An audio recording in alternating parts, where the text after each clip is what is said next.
Hello friends, आज मी तुम्हाला द्रव्यगुणमधला डाळिंब हे द्रव्य सांगणार आहे. ह्यामध्ये आपण एकूण 16 पॉईंट्स कव्हर करणार आहेत. पहिल्यांदा गण. डाळिंबचा गण हृदय किंवा छर्दिनी ग्रहण चरकांनुसार आणि पुरुषकादी हे सुश्रुतानुसार. डाळिंबची family Punicaceae family. Latin name Punica granatum. पर्यायी नाव डाळिंबचे दंतबीज म्हणजे डाळिंब हे दातांच्या आकारांच्या बिया असतात. लोहित पुष्पक म्हणजे तांबडी फुले असतात.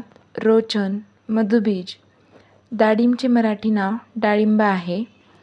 डाळिंबचे स्वरूप 3 ते 5 मीटर उंचीचे वृक्ष आहे. त्याची कांडत्वचा म्हणजे स्टेम्स बार्क. ती धुरकट तांबडी आहे. पर्ण 5 ते 7 सेंटीमीटर लांब आहे. दोन्ही टोकास निमुळते आहे. पुष्प रक्तवर्णीय एकाकी आहे. फल हे गोलाकार असून सुमारे 5 सेंटीमीटर व्यासाचे आहे. फलत्वचा ही चिवट आहे.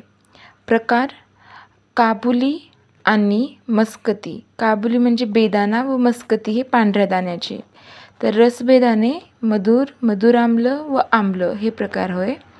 उपयुक्त अंग फलत्वचा, मूलत्वचा, फलबीज. उत्पत्तीस्थान डाळिंब हे भारतात सर्वत्रच पाहायला भेटतं. रासायनिक संघटन बीजामध्ये calcium, magnesium, sodium, potassium, phosphorus व व्हिटॅमिन सी असतं. तर फळरसामध्ये द्राक्ष व फलशर्करा म्हणजेच सुक्रोज तसंच टॅनिन असतं. गुण म्हटलं तर रस मधुर आम्ल कषाय. विपाक हे मधुर. वीर्य अनुष्ण म्हणजे किंचित उष्ण. मुख्य गुण लघु व स्निग्ध. प्रमुख कार्य व उपयोग. डाळिंबाचा उपयोग पुढील घटकामध्ये केला जातो. दीपन पाचन, ग्राही, पित्तशामक, हृदय, रक्ताग्निवर्धक, कृमिघ्न स्पेशली स्फीतकुर्मी त्याला आपण टेपवर्म असं इंग्लिशमध्ये म्हणतो. शोथहर त्वचा त्याची कषाय रसात्मक असल्यामुळे डाळिंब शोथहर सुद्धा कार्य करतो. व्रणशोधन रोपण. दोषघ्नता पित्तघ्न मधुर व कषाय रसामुळे. कफवातघ्न अल्प उष्ण असल्याने. म्हणजे डाळिंब हे त्रिदोषशामक आहे. आभ्यंतर उपयोग अन्नवह व पुरीश्वह स्रोतसामध्ये डाळिंबाचा आम्लरस आहे. त्यामुळे आम्लरसामुळे मुखवैषध्य म्हणजेच तोंड स्वच्छ होते आणि तोंडाला चव येते. आम्लरसाने अग्निदीपन, कषाय रसाने ग्राही कार्य होते. पित्तशामक असल्याने पित्तज विकारात व अतिसार, प्रवाहिका. अतिसार म्हणजे डायरिया, प्रवाहिका म्हणजे डिसेंट्री, मलसंग्रहणासाठी सुद्धा वापर करावा. छर्दिनी ग्रहण अम्ल अनुरसामुळे उदानवायूचे शमन झाल्याने छर्दिनी ग्रहण सुद्धा कार्य होते. प्राणवह स्रोतसामध्ये श्वास आणि कास यामध्ये डाळिंबाचा उपयोग होतो.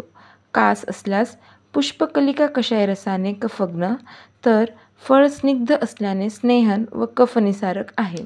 श्वास दीपन पाचन व स्निग्ध असल्याने वातज तमक श्वासात डाळिंब फलाचा उपयोग होतो. रसरक्तवह डाळिंब हृदय आणि शोणित स्थापन आहे. त्यामुळे हृदयरोग, रक्तपित्त, रक्ताल्पता, रक्तविकार मध्ये उपयुक्त आहे. हे खूप इम्पॉर्टंट आहे. क्लिनिकली आपण ह्याचा उपयोग करू शकतो. दीपन पाचन असल्याने डाळिंब रसरक्ताची वृद्धी करते. एखाद्या पेशंटमध्ये ब्लड कमी असेल किंवा आपण बघितलं तर RBC काउंट कमी असेल तर आपण त्यांना डाळिंब सजेस्ट करू शकतो. श्रमहर डाळिंब वातपित्तांचे शमन करतो व रसरक्ताची वृद्धी करतो. त्यामुळे श्रम हे लक्षण डाळिंब स्वरसाने दूर होते.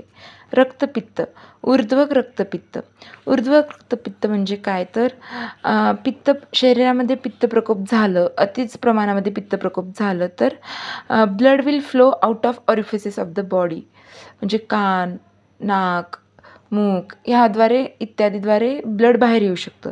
तर अशा डिसीजमध्ये अग्निमांद्य होतं आणि अग्निमांद्यामुळे आम्ल सेवनाची इच्छा होते. तेव्हा आपण आम्लरसात्मक डाळिंबाचे सेवन करावे. डाळिंब अग्निदीपन व रक्तवर्धक कार्य करते, पण कषाय अनुरसामुळे पित्ताचा प्रकोप होऊ देत नाही. म्हणजे आता ऊर्ध्वक रक्तपित्तामुळे पित्ताचा प्रकोप झाला आहे, पण आम्लसेवनाची पण इच्छा होते, तर मग आपण डाळिंब सजेस्ट करू शकतो. का? कारण डाळिंब अग्निदीपन पण करतं, रक्तवर्धक पण कार्य करतं आणि मेन म्हणजे पित्ताचा प्रकोप होऊ देत नाही. आता ज्वरात पित्तप्रकोपी द्रव्य वापरू नयेत. का? कारण पित्तप्रकोपामुळे आपण माहिती आहे की पित्ताला उष्ण, तीक्ष्ण गुणात्मक आहे. पित्तप्रकोपी जर आहार आपण घेतला तर आपल्या शरीरामध्ये पित्ताची वाढ होणार, टेम्परेचर अजून वाढणार फीवरमध्ये म्हणजे ज्वरामध्ये. तर मग आपण पित्तप्रकोपी द्रव्य वापरू नयेत. परंतु आणि आम्लद्रव्य हे पित्तवर्धकच असतात. पण डाळिंब त्याला अपवाद आहे. म्हणजे एखाद्याला ताप असेल, ज्वर असेल तर आपण त्याला डाळिंब पण सजेस्ट करू शकतो. मांसवस्त्रोतस डाळिंब मस्तिष्काला बल्य व मेद्य असल्याने मस्तिष्क दौर्बल्यजनित विकारामध्ये डाळिंब फळाचा वापर करावा. शुक्र आर्तवह स्रोतस मधुर स्निग्ध गुणात्मक असल्याने डाळिंब हे शुक्रवर्धकसुद्धा आहे. मूत्रवह स्निग्ध असल्याने मूत्रमार्गाचे स्नेहन करून मूत्रकृच्छात उपयुक्त. डाळिंबाची मात्रा फलस्वरस असल्यावर 20 ते 50 ml, त्वचाकात 40 ते 80 ml.